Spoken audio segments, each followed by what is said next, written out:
It's one of the greenest countries on Earth, an El Dorado of river and forest where the possibilities seem endless. Suriname in the Amazon is one of the last frontiers and a land of illegal gold panners. For nature lovers, this little country is a gold mine of biodiversity in the image of its extremely mixed population. In the heart of the Amazon, pirogue or airplane are the only ways to plunge deep into this endless forest tinged with adventure. The Amazon is a boundless universe. It never ends. There is always something further ahead. You advance and it keeps on going.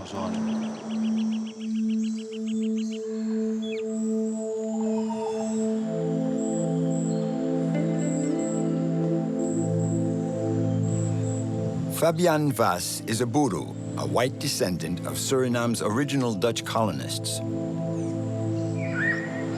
He has decided to capture the beauty of his little-known country.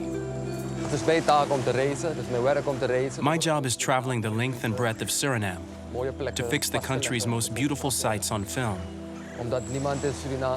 Foreigners don't even know where Suriname is. It's located on the northern coast of South America, between Guyana, French Guiana, and Brazil.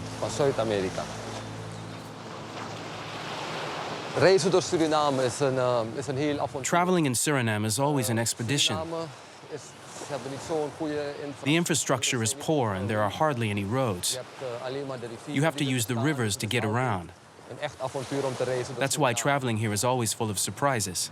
And it makes the country interesting. This is a land of adventure.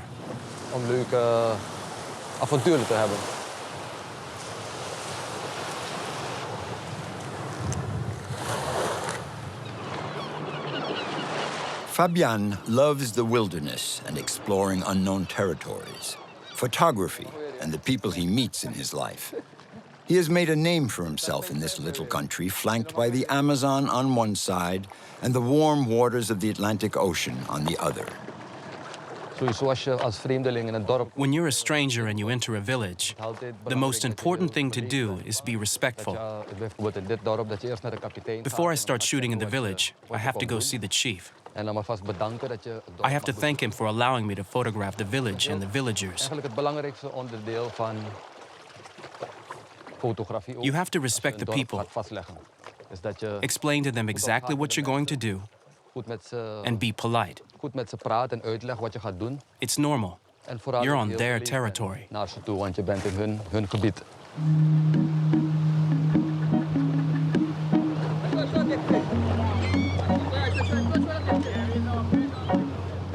For Fabian, his adventure in photography is like a rebirth. In a few months, he'll be publishing his work, 12 photos to the glory of Suriname.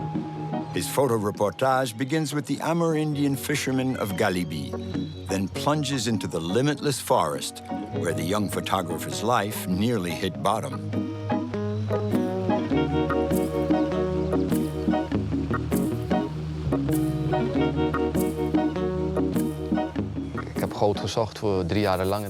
I was panning for gold out in the forest for 3 years.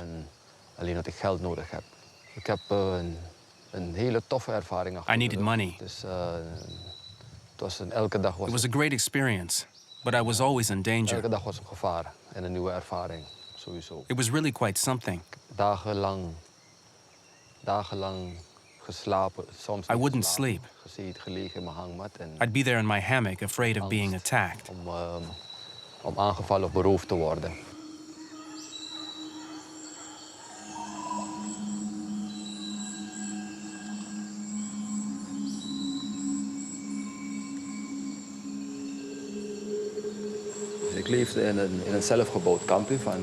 I was living in an encampment, in a tent, a canvas tarp that could be set up very quickly, and just a plastic sheet to protect me from the wind and rain. That was my shelter. Everything was dirty, polluted. I was eating poorly, drinking bad water. It was really not a healthy life.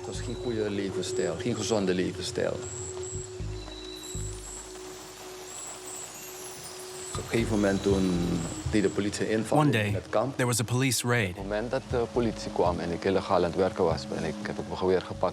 the police came into the camp, I grabbed all my stuff, my papers, and ran off into the forest. I was in such a bad state that I broke down and cried. That was a decisive moment. I knew I couldn't go on with that way of life. I was afraid the police would catch me and lock me away.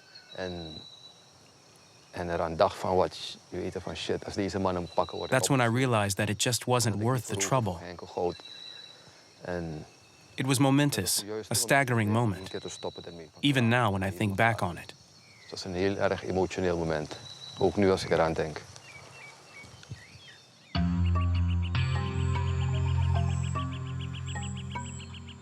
Gashes in the brown earth polluted with mercury. This is the El Dorado of the illegal gold panners. Fabian is a born-again ecologist who's now paying off his debt to nature. When I look back on my life before, what I did then, and what I'm doing now, I feel good. I'm a better person and feel better about my life. I've done some shady things in the past. Now, with my photography, it's a whole new ballgame. I'm out in the forest, in the middle of the trees and the people. It's just all positive energy. I feel it's my place.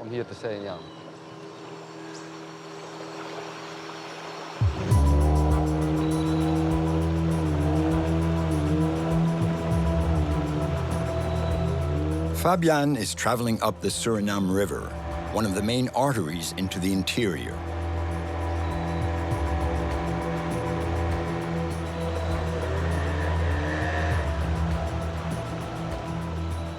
It hasn't rained in weeks. Bad news for the boatmen. In the dry season, the inland villages are even more isolated from the rest of the world by the rapids.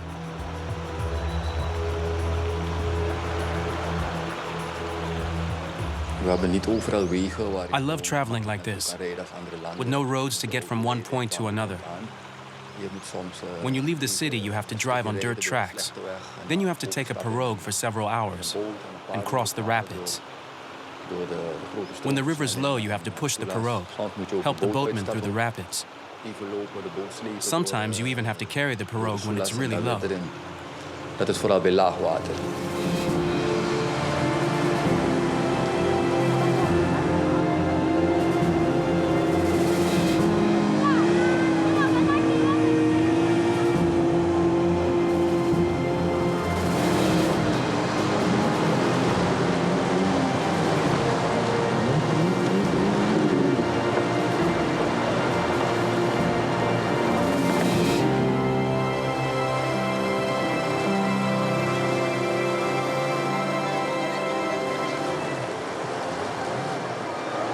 Dit is het gebied van de Marons. De Marons, het zijn de weg. This is the land of the Maroons, the descendants of slaves that ran away from the plantations more than 200 years ago during the colonial period.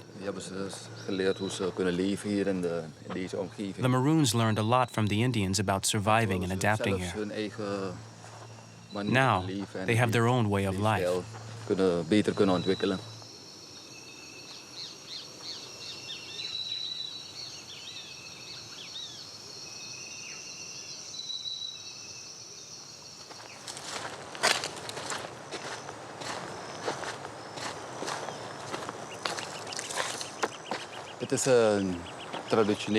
This is a traditional gateway designed to ward off evil spirits. There must be a village close by. Het is waarschijnlijk een dorpje hier zo, waar ik iemand moet ontmoeten.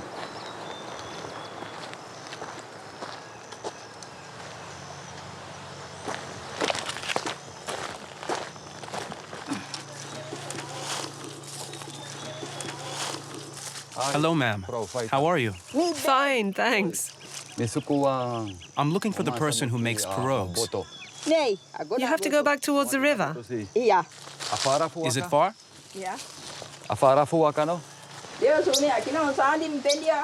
Ay. Chiamo Nico dammi un video su mi. Ay, voy a echar ya, Nico.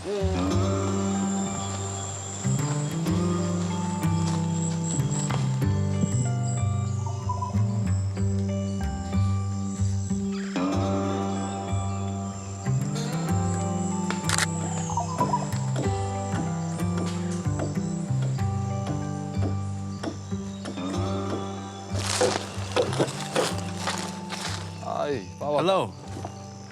Ay, man. Ay. Ik hoorde dat er iemand in het dorp zei... They told me that there was a boat builder here. Dus het is... Ja, ben je dat? Yes, right here. It's me. Ik ben voor mijn werk hier om het... I'm a photographer. En ik wil Would it vragen be als je wat okay foto's if kan I maken hoe take je some bezig bent pictures? te werken? Yeah, sure. No problem. Oké.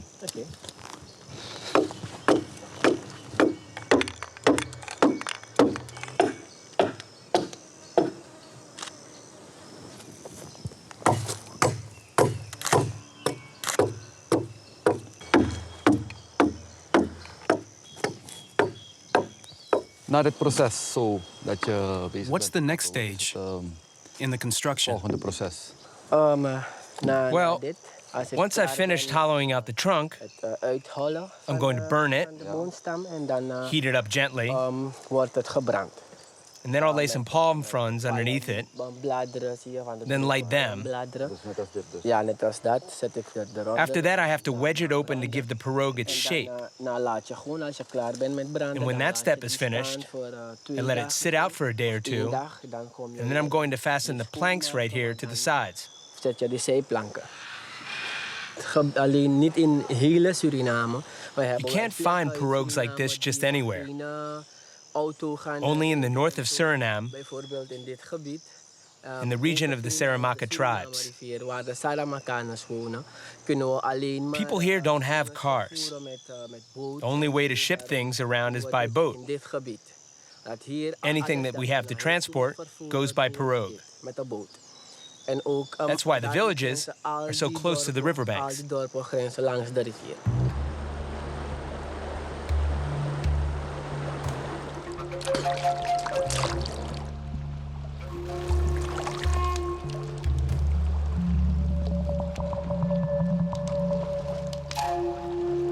Mijn leven voorheen... Before, vernietigen the van gold natuur, prospecting was my whole life. mijnen en jagen, hunting. I hunted to eat, Ja, op dat moment and I destroyed nature in the gold panning camps. de natuur eigenlijk allemaal te bieden heeft in plaats van om het te vernietigen. Maar Back then, I was a polluter. I didn't realize what nature could offer me. natuur omgaat, de Amazon, The Amazon is a boundless universe. It never ends. There is always something further ahead. er is nooit een, You er advance, is nooit een einde and it keeps on aan de going. Amazon.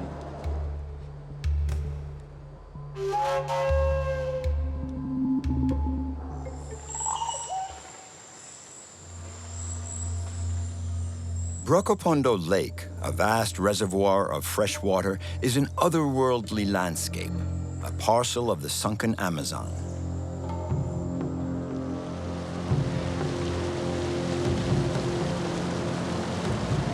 In the 1960s, they built a dam on the Suriname River to provide electricity to the capital, Paramaribo, the bauxite mines, and in particular, an aluminum factory.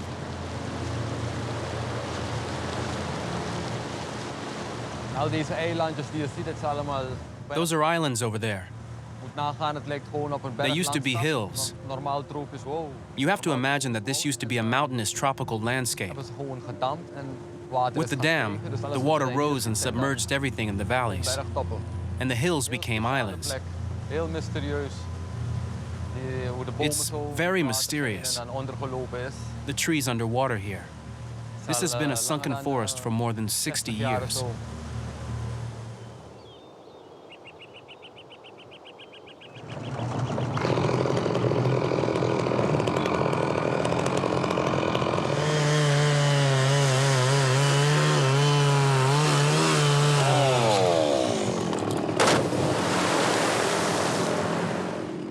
Nature has stood still here in Brokopondo.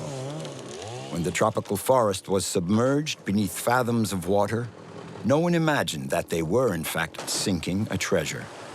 Fabian has come to meet the men who are mining the rich vein of Brokopondo, a handful of intrepid Brazilians, all top-notch lumberjacks.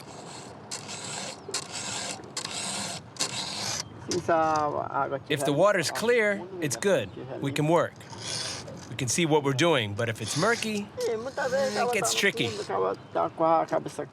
Often, when you're down at the bottom and you're a little tired, your mind begins to drift, you get distracted. This is not good. You have to stay focused on your work and on the machine, because if you let your mind wander, you could lose an arm, you could lose a leg.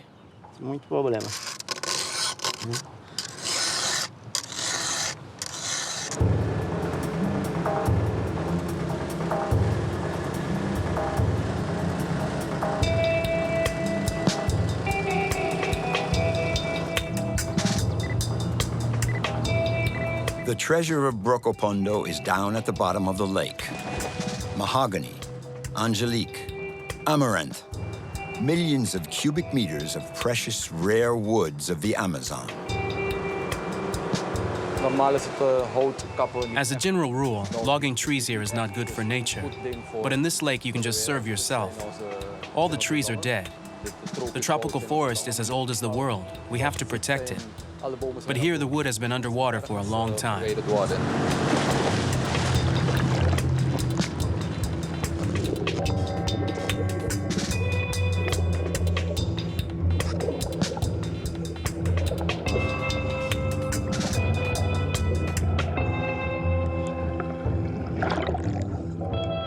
It's not your ordinary lumberjack who can work in these extreme conditions. He has to handle the chainsaw underwater while breathing through an air hose connected to the compressor. Tambu, the Brazilian, has arrived at the base of the tree, 20 meters down.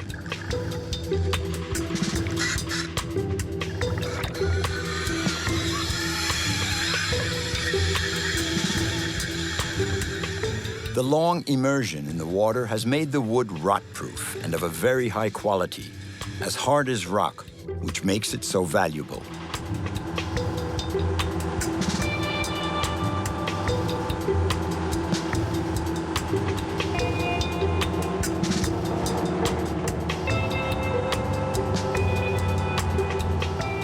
The lumber from Brokopondo is some of the world's most expensive wood. The lumberjacks have worked for the next 20 years, logging the sunken treasure of the Amazon.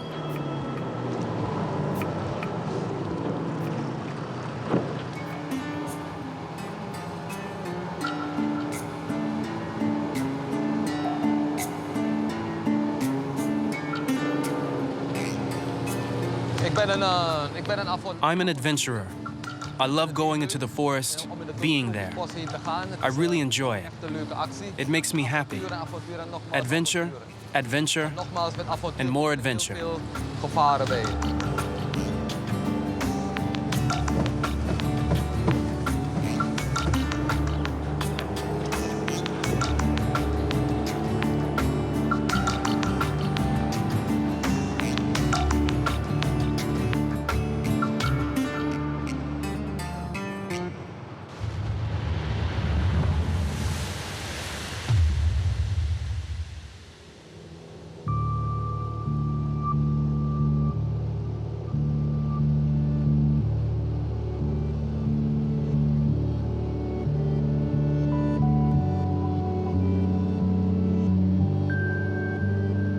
When I was young, there was the series Flying Doctors. I think it's a very old series from the 70s or the 80s. The nurses or the doctors take a plane to save the patients. And we always watched that series. And I already knew I wanted to become a doctor. I always wanted to become a doctor. My father is a doctor. And I really like the series. So now it's, yeah, it's like Flying Doctor. And I think this is pretty close to my dream. I'm the Flying Doctor.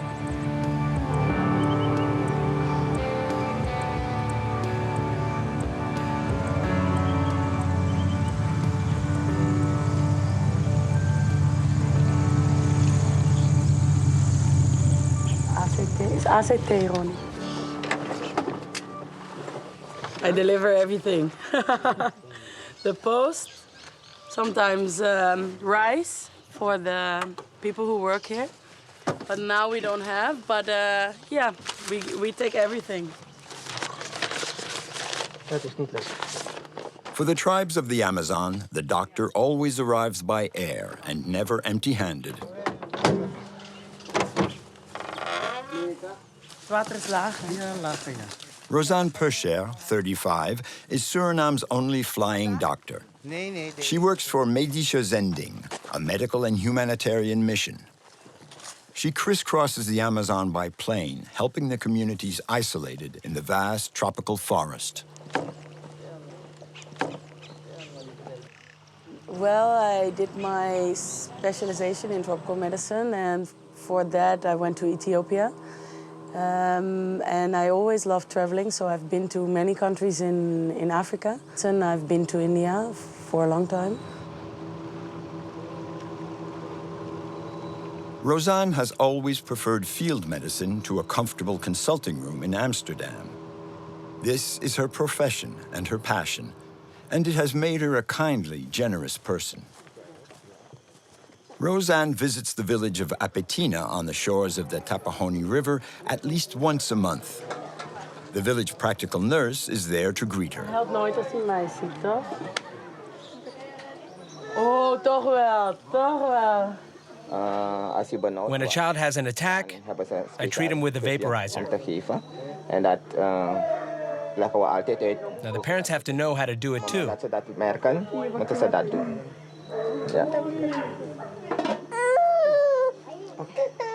He doesn't like doctor. He's been in the hospital too long. He doesn't like doctor. He went to the city by emergency. He's very ill. And now he came back, and luckily he's healthy again. But we see him every time we come here to check on him, because we want to know how he's doing. So it's my favorite kid in the village. Yeah. They're waiting for the doctor at the infirmary. With her portable ultrasound device, Rosanne can monitor the pregnancies of the future mothers here in the heart of the Amazon. Oh, okay. Ik ben klaar, moeder. Beetje, nou, het zal geen koude gel. You love your baby already, right? Hoofd van je baby. Dat hele ding is... Well, I'm going to show it to you and measure it. Dat kan je opmeten. You wanted a boy? Dan ga ik het meten hoe groot het is. Jongetje. You see those 3 lines on the screen? If it's a boy, there'll usually be 2 little balls and 1 line. 1, 2, 3 streepjes. Bij een jongetje zie je een piemeltje met ballen, toch? We've just figured out that it's a girl. And now I'm looking for amniotic fluid. But I don't see much. It's not enough. She needs to go to the city.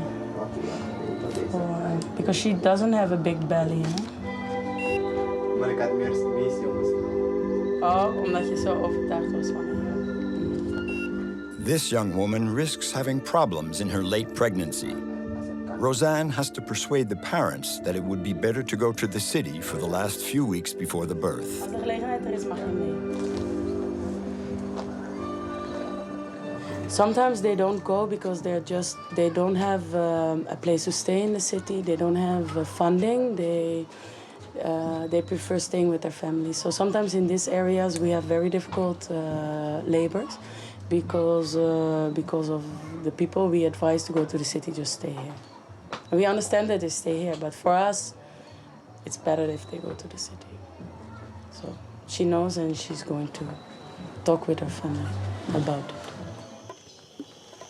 Rosanne won't be back for a month. The only way this future mother can give birth in the city is with the doctor's plane.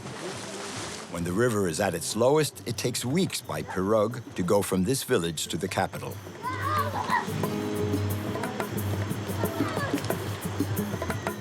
For Rosanne and Andy, her pilot, the job means endless takeoffs and landings.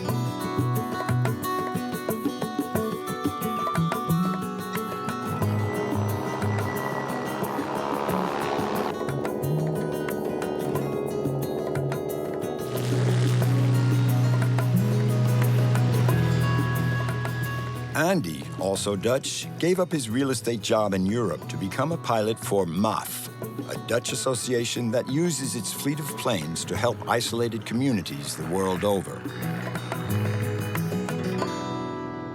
So serving together with medische zending, it's just a benefit for both, because we do the flying, they do the medical stuff, you know. And so each of us are doing his job, and we both serve the people of Suriname for many, many years already. I think it's more than 50 years.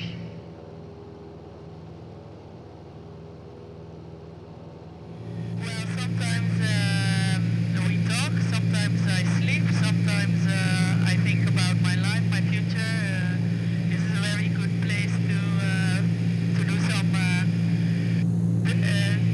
to overthink your life and the future ahead of you and the things you want to achieve. But also what happened in the day, what kind of patients did you see, did you make the right decisions, do you have to follow them up, or everything passes by.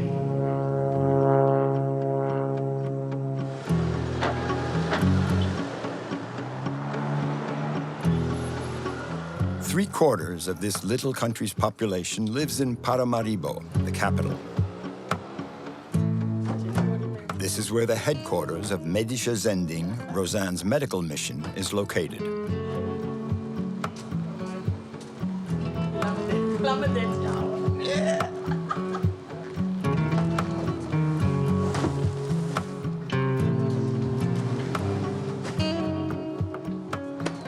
Take this as, this is my ultrasound, and this is just material. Deze moet ook mee.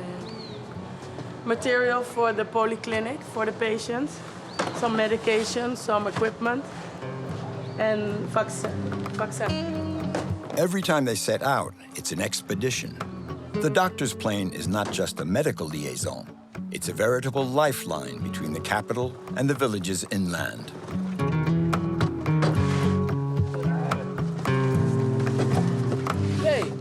So today's trip is going from Paramaribo to Kawamhakan, and then we stayed at Palimeu, and we went to Tepu the next day and back.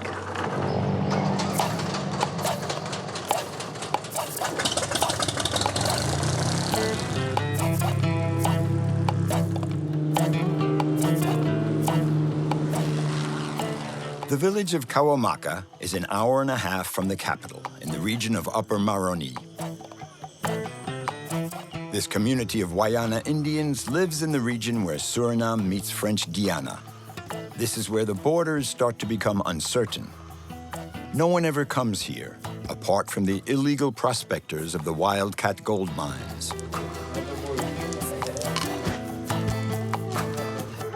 Since the 1970s, Medische Zending has been training a practical nurse in each Amerindian village to dispense primary health care while waiting for the doctor to arrive, and also to make sure the patients follow up on their treatment.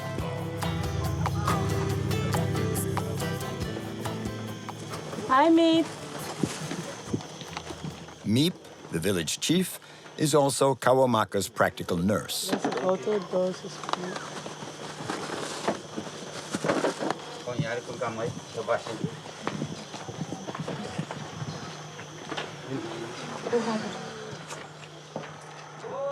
Some of the patients I see all year, so I see them coming and going and coming and going. So when they come back, we can chat. But sometimes it's very busy, and we don't have the time to really have this relationship, building of the relationship. But some of the people, they're chronic patients, so I see them a lot. As the practical nurse, Meep attends all Rosanne's consultations. Like all village chiefs, his words are respected and heeded. Dat is vanaf vandaag of komende dagen aanvraag opname, toch? Dit meteen op nu. He's a very important person for this village and for the area, and he's a very good nurse. So he's my support in bad times. He can call me all the time. He calls me sometimes for accidents or other things happening, and yeah, he knows what he's doing. So that's good. So I'm prescribing 1 pill per week, okay?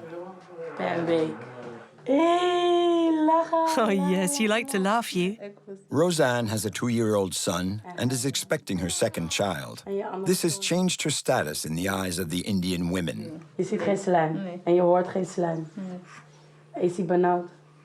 I'm 5 months pregnant, and well, now sometimes they see, sometimes they don't, but they like it very much because it makes me more a woman than a doctor. So they think I'm more one of them than because I'm also pregnant and not the doctor who visits and goes back to the city. So yeah.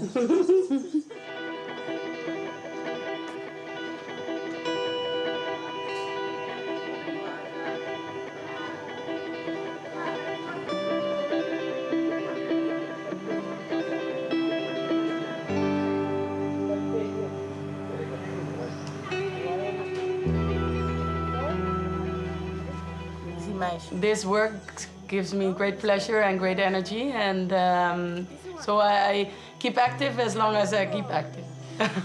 I hope. Clary, zeker. Lawa. The first time I came here, they were very shy, because it's very shy people, very introvert people. But as they see you come back and back and back, and they return, and they see that you take interest in their culture, in their families, in their health, then they open up a bit, and you can talk more about life and family.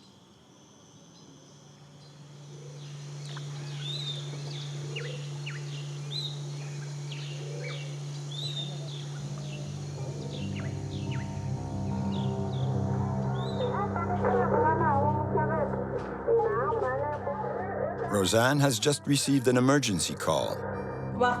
She has to cut short her consultations to go help a young woman who's having problems in labor. It will be a 40-minute flight.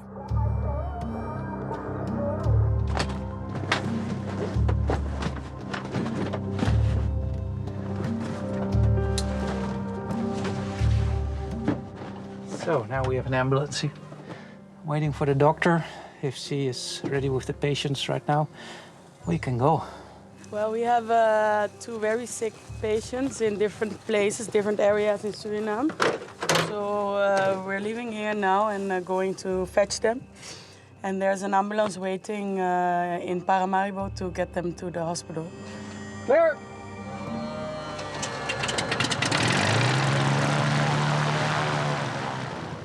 It's a life-and-death situation, and Roseanne is in a race against time. She doesn't know anything about the mother or baby's condition. When they land, the village practical nurse fills her in. It seems that the baby is out of danger, but not the young mother.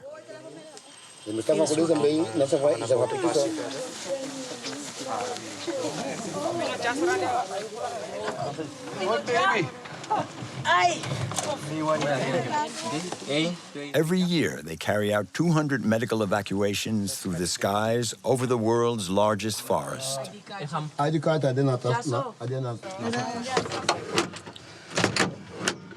Dag zuster. Diakones. Don't worry. You'll come back. You may need an operation, you know.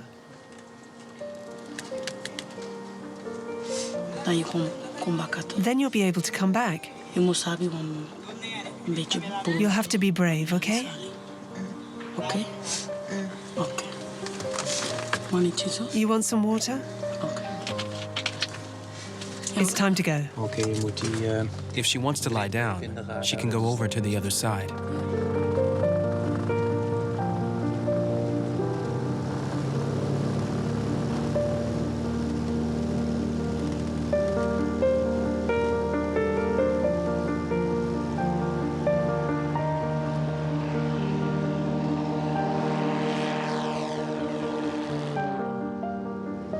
I think when you decide to become a doctor, you also want to help people.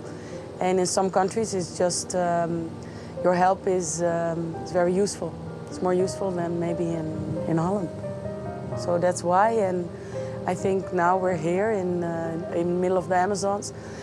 They really appreciate my help.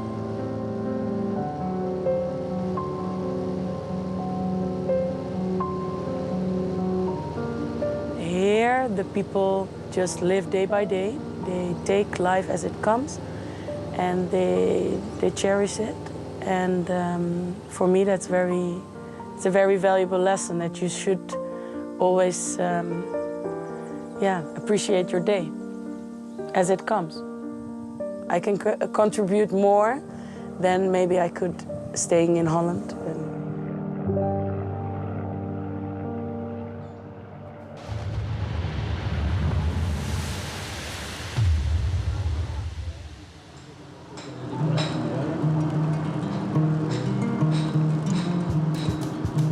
Monique Poole is a heroine in her country because she is a defender of the Amazon's emblematic animal, the sloth.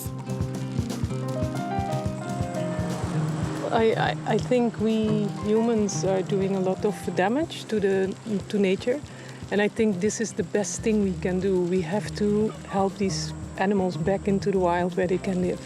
So I'm really glad to be sort of a taxi driver for wildlife. They are a symbol for me of the vulnerability of nature and of how important it is for us to protect nature and the animals in it.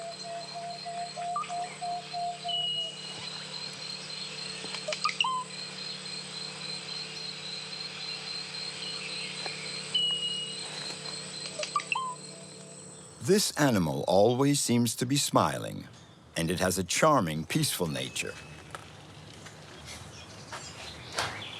Its incredibly slow pace is due to its diet. The sloth spends all its time digesting its food. Out in her yard, Monique is caring for a dozen sloths picked up from the center of Paramaribo. Then she releases them into their natural habitat. Thanks to her actions, she was shortlisted for CNN Hero of the Year. We started 10 years ago when I lost a dog, and I went looking for my dog, and then I found a baby sloth, and that's how I then became involved in learning what was happening to them, why were they in trouble. So when there is a problem, all the other animals can fly away or run away, but they cannot. So they will stay in the tree until it gets pushed over.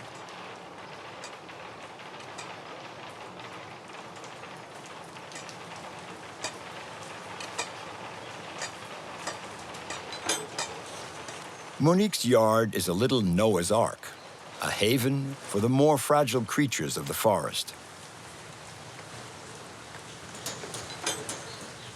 She also shelters porcupines, anteaters, plus one giant anteater, vulnerable endangered species from Central and South America.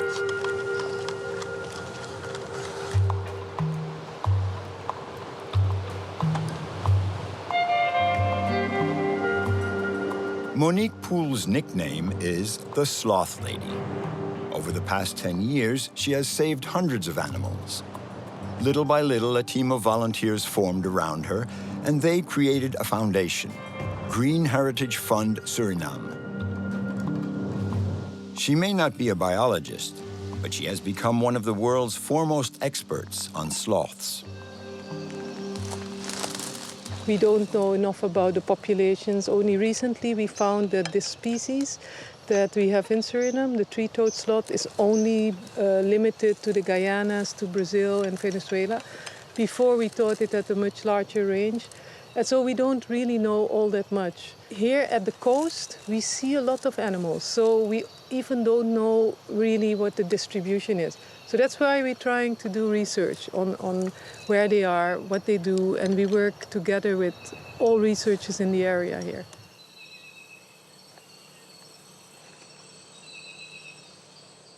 4 years ago, Monique carried out her most memorable rescue. She had been alerted that about 10 animals were in the woods close to the city. But nothing went as planned. Monique filmed the whole sequence. This was in 2012, and we rescued a lot of animals from a very small piece of land, only 7 hectares, and there were really a lot of animals, a lot of sloths, but almost 200 animals in 7 hectares of land in the city. The operator was very nice because he was really looking for the trees not to fall down, but push them onto other trees so that the animals wouldn't be hurt. 2 we found later were dead, but then most of them were just completely unharmed. Maybe scared, but that was it.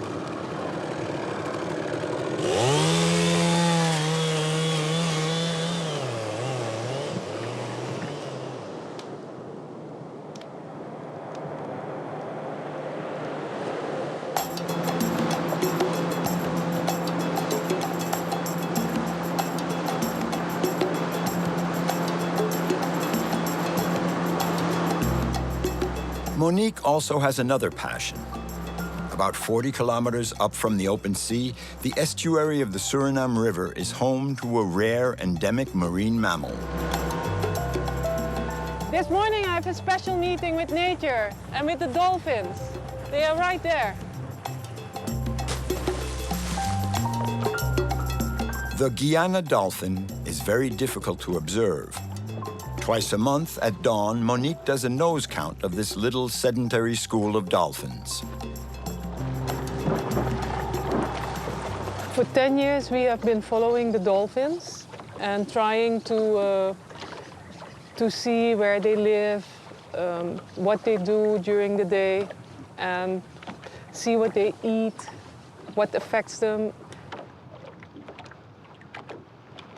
They come, they look at you, then they go and do their business, they go and swim, and then sometimes they come, if they're very happy or want to show off a new baby, then the baby comes and shows itself. It's very special.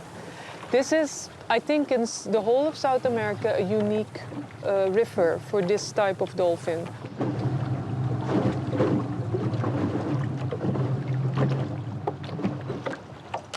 Monique passes on her observations to French scientists studying the Guyana dolphins. They recognize the value of her work, even though she is not a scientist.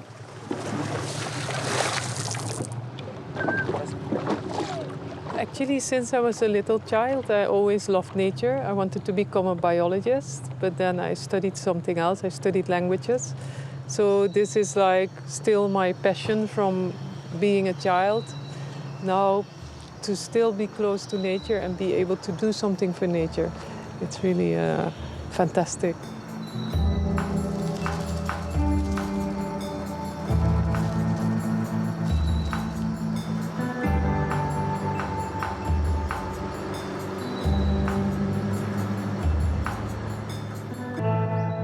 SOS Sloths in Danger.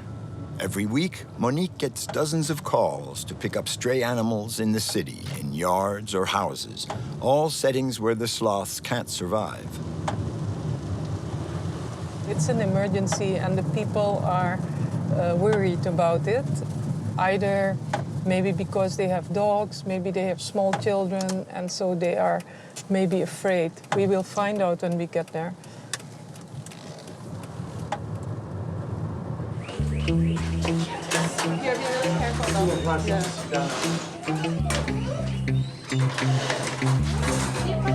Yeah, okay, yes, this one. Okay. Wait, this. Yes, yes, yeah, but get it close. Okay. Close, okay. Yeah. This okay. So we were able to catch him after we agreed on how we would be doing it. So because I know how they behave, so we were able to do it much faster than before. Before I didn't really know, and now I know. So then it's easy to get them into the cage. This is a two-toed sloth, the biggest and feistiest when threatened. They're very likable animals. That's surely why Monique's work is so popular in this land of sloths. Ja. En maar nu is het uiteindelijk gelukt. Ja, en dank u wel voor uw hulp. Ja.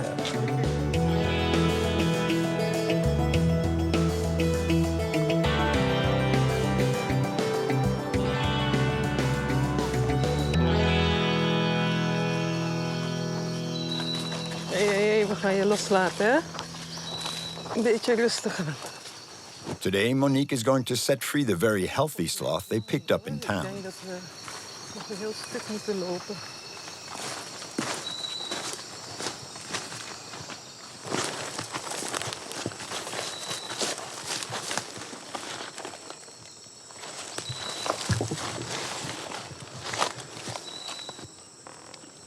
These animals do not belong in the city. We are encroaching on their habitat. So there's a human-animal conflict there. And the best thing we can do for them is to bring them to a forest of which we know that it's not going to be cut and where they can live for many, many years. So every animal we get, if it's healthy, it will go back to the forest like this. She is. She knows. She's like, okay, open it, open it. Huh?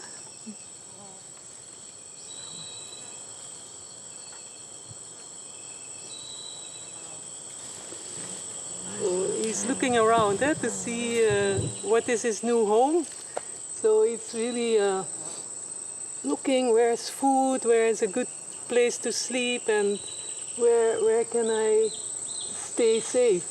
Well, this is his new home. He comes from the city, so now he's back in the trees where he will be happy.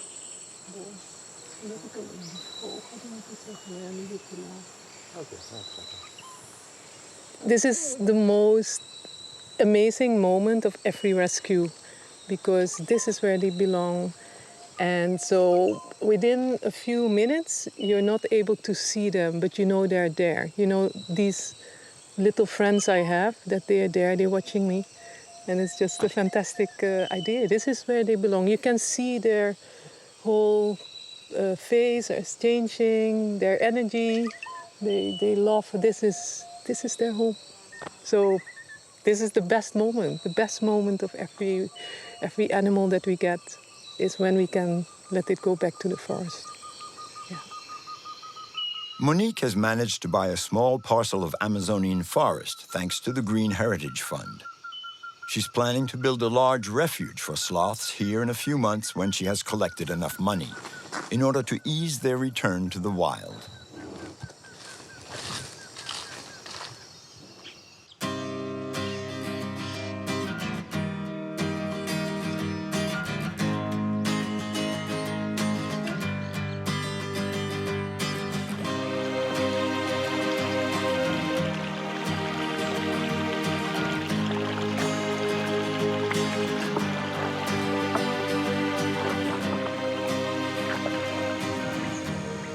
What makes me want to protect this is because first of all, it's very beautiful. And I think we humans, we need beauty as well. And not just beauty from humans who make more beautiful things, but the beauty of nature. And so that's why we need to preserve it, to be healthy humans. We need to have forests like this that regenerate us and give us energy.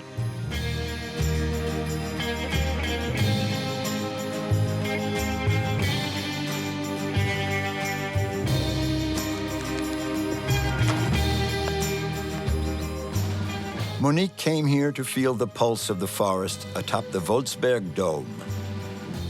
Someday, she'll write her story. The story of a woman in love with the sweetest and gentlest of animals, the Amazonian sloth. You just feel at peace here, just complete at ease. This is where we belong, I think. This is the most beautiful place in the world, I think.